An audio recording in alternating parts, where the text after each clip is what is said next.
qo'llar ko'radi. Andijon viloyati Asaka tumani kelajak markazida yosh avlodni kasbga yo'naltirish, ularning imkoniyatlarini ro'yobga chiqarish yo'lida fidokorona mehnat qilayotgan ustozlar faoliyat yuritmoqda. Ana shunday jonkuyar pedagoglardan biri oyoq kiyim tikish to'garagi rahbari, Shuhrat medali sohibasi Gulbahorxon Mamatqulovadir.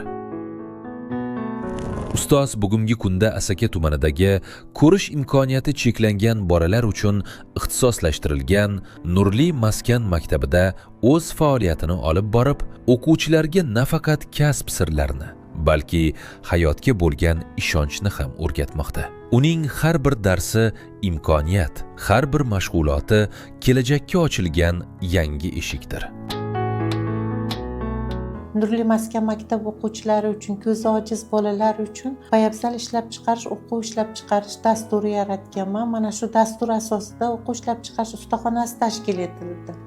O'quv ishlab chiqarish ustaxonasida 50 nafar o'quvchilarni kasbga o'qitishni boshladim. Asta-sekinlik bilan ulardagi har bir jarayonlarni sinchkovlik bilan bajarishlarini, ya'ni ular korreksion fanlarda barcha jarayonlarni bajarib ko'rishganda, mana shularni kasbiy fanlarga integratsiyalash yo'llari bilan mana shu natijalarga erishdim.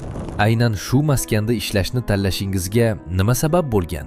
Endi bu maskanda ishlashimga sabab Nurli maskan maktab o'quvchilari ham qandaydir kasbga ega bo'lishlari kerakligini o'zimda his qildimda, ularda ham nimadir hunarlari bo'lsin, ular ham nimadir yaratsin, o'z o'rinlarini jamiyatga, ularni ham hayotga tayyorlash uchun qandaydir kasbga ega bo'lishlari maqsadida mana shu maskanda ishlashdi. O'zimga maqsad qilib.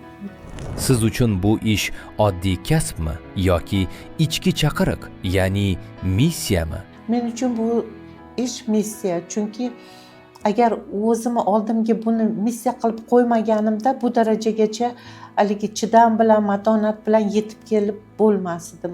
Chunki bizni nimamiz, Andijon tajribamiz butun respublika bo'yicha ommalashtirilsin degan yurtboshimiz takliflari bo'lgan. Shu takliflaridan so'ng barcha viloyatlarda ommalashtirilgan. O'quvchilar buyumni ko'rmasdan turib qanday o'rganadi? Buyumni ko'rmasdan turib ulardagi qalb tuyg'ulari orqali, sezish orqali, har bir detallarni sinchkovlik bilan sezish orqali buklashadi, o'rganishadi. Hattoki mashinkalarni shunga moslaganmanki, mo'ljal olish yordamida ular qancha mo'ljalda mana shu detalni to'g'ri olib borsa, shunday bitishini sezish orqali amalga oshirishadi. Dars jarayonida siz qanday metodlardan foydalanasiz? Men shunday metodlarda avvallar ham shundan foydalanardim. Italiyalik hamkorlarimiz bilan, ya'ni ular bilan tajriba almashganimda shunga yana bir bor iqror bo'ldimki, ular tayyor mahsulotni berishar ekanda o'quvchilarga.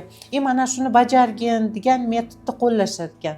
Buni bajarib kelish uchun o'quvchi izlanar ekan, o'rganar ekan, o'zi izlanib, topib, o'rganib bajarsa, unda iqtidori yana ham ko'p bo'ladi. O'sha jarayonni to'la to'kis bajarishga erishadi. U do'stlardan so'raydi, mutaxassislardan so'raydi. Oxiri ustoz unga hech uddalamagan joyda ustoz yordam bersa, shundagina o'quvchi to'liq. Mana shu metod har doim qo'llayman. Chunki tayyor mahsulotni beraman, mana shunday siz ham bajarishingiz kerak deb aytaman. Siz bu bolalarda boshqalarda kam uchraydigan qanday kuchni ko'rasiz?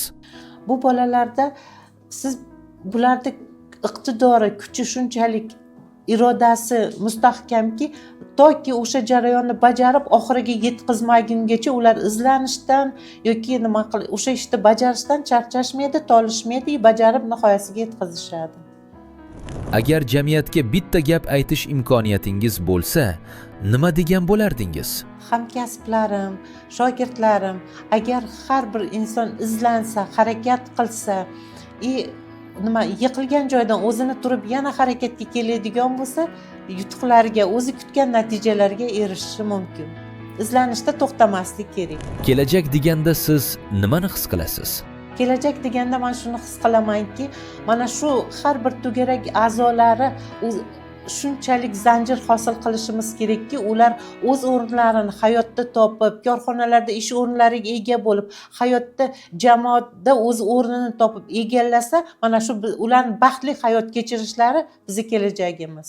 shunga tayyorlab olib boryapmiz. Kelajak deganda men shuni tushunaman.